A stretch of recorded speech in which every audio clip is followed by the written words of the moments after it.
devotion. Kaya kasatlo iti ag-study iti Bible. Diya iti request iti may isang kabsat kat unak sige tay agitadak dagiti tips.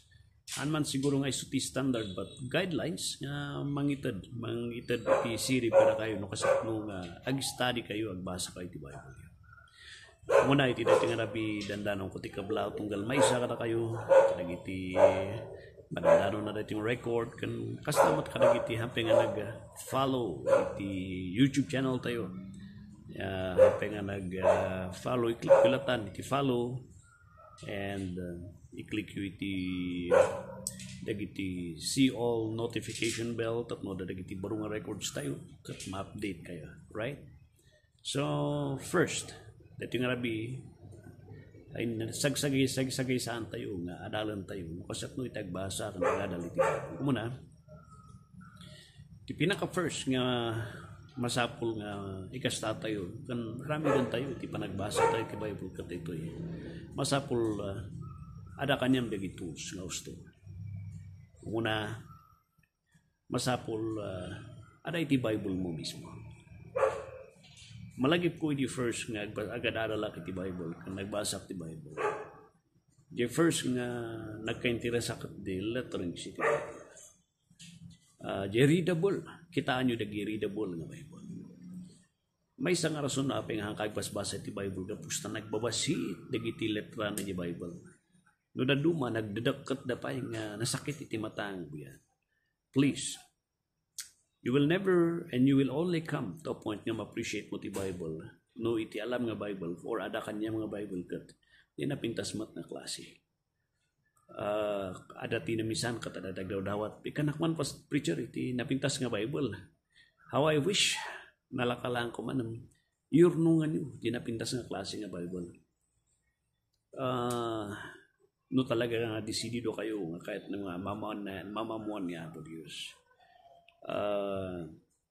Kitaan nyo di Bible nga napintas readable darakkel iti litra na nga nudumteng iti tiyempo lumakay ka mausan mo pa ilang kan dagi take note mo dagi markings mo later on ket mabaling mang palagi pa niyam dagi tinadaral mo nura dumakay kahit to dagi iti babatit nga Bible nalaka lang ay karga iti pouch iti bag but nudumteng iti tiyempo dati iti disadvantage na no kumapsot to ti matam han mo makita dagiti minarmarkaan dagiti verses no dati nagdamag nga bigla kanyam awan pulos may bagam han mo makita you will have a problem later on nga agrugi manen nga agmarka another kung natin nga years manen nga marka ikabisado manen di Bible iso nga advice ko para kayo if you like really to study the Bible iurnungan nyo di pinaka the best nga mayat ti panangkitam panag-study iti panag-study iti Bible. Don't spend dagiti Bible nga babasit ti letra na nga isutag baling a lifetime companion Bible mo. Dagi babasit kat kadam lang di diyan nagpasyar ka but the lifetime companion wherever you are isu iti kadam. Irugim tata nagmarka nuadan to di chimpo kumabsot ti matam makitam lata di letra na makitam lata di markings na it is a lifetime companion Bible.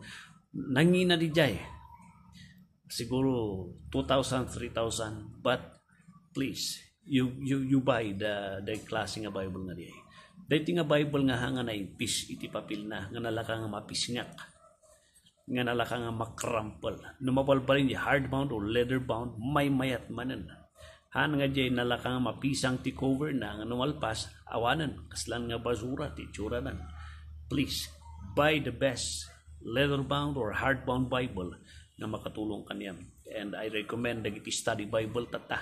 Study Bible nga dati comment na jeli J0, di ba ba? Ada iti guidelines nga word studies di jelas on maps kana iti do mga study tools nga makatulong jay. You buy those Bible that it will help you later on. Okay?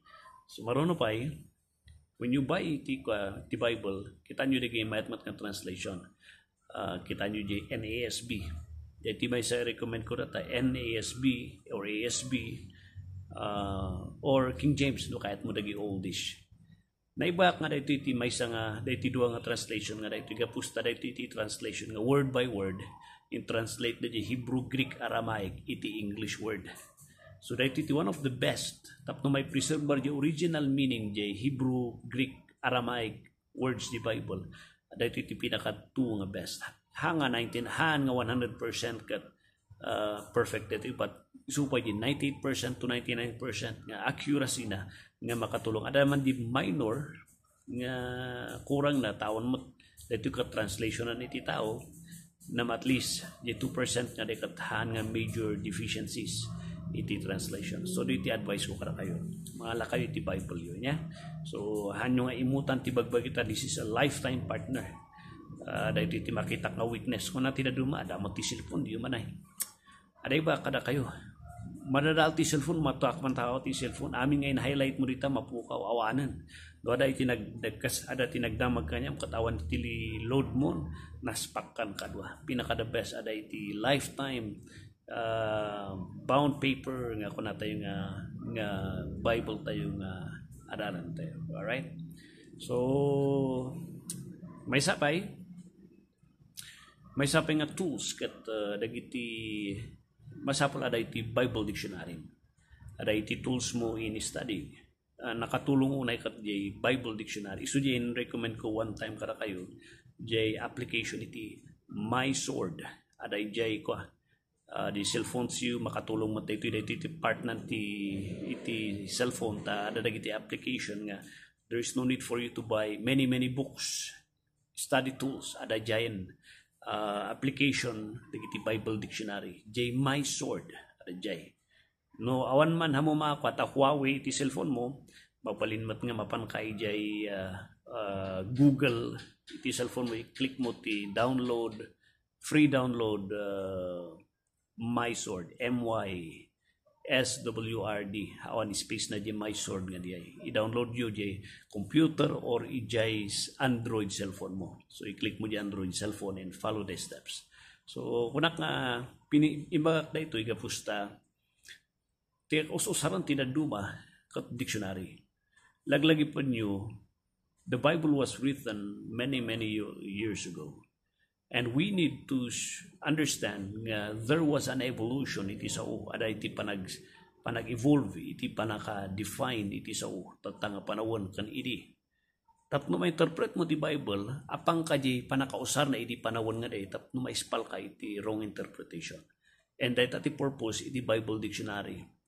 Please don't run kini Webster because kini Webster sa bali haan nang indefine di Bible di terms di panawon idi. So nga adu takip-kibaltang nga religious groups nga they are defining terms iti modern times nga they do not go back di panakausar na di Bible terms idi. So nga rumrumar iti wrong usage of words which leads iti wrong interpretation. Alright? So ada di guide di Strong's, Thayer, i-download yun di. It will help Bible Dictionary and Word Study Dictionary. It will help you. Okay? So di iti maysa, di application iti My Sword. And maysa pa nga tools, ballpen kan notebook.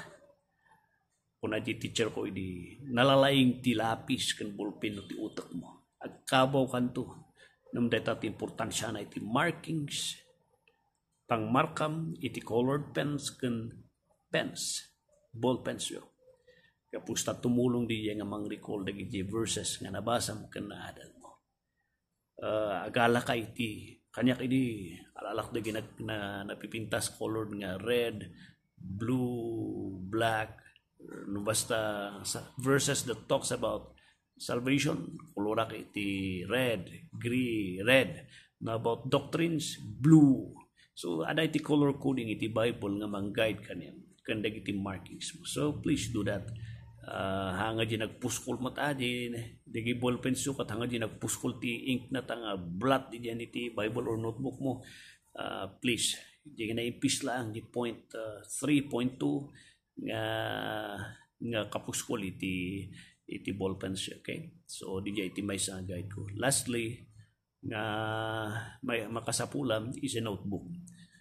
No, since it is a devotion di or panag-adal iti Bible, gumatang kayo iti nangina nga libro ay notebook.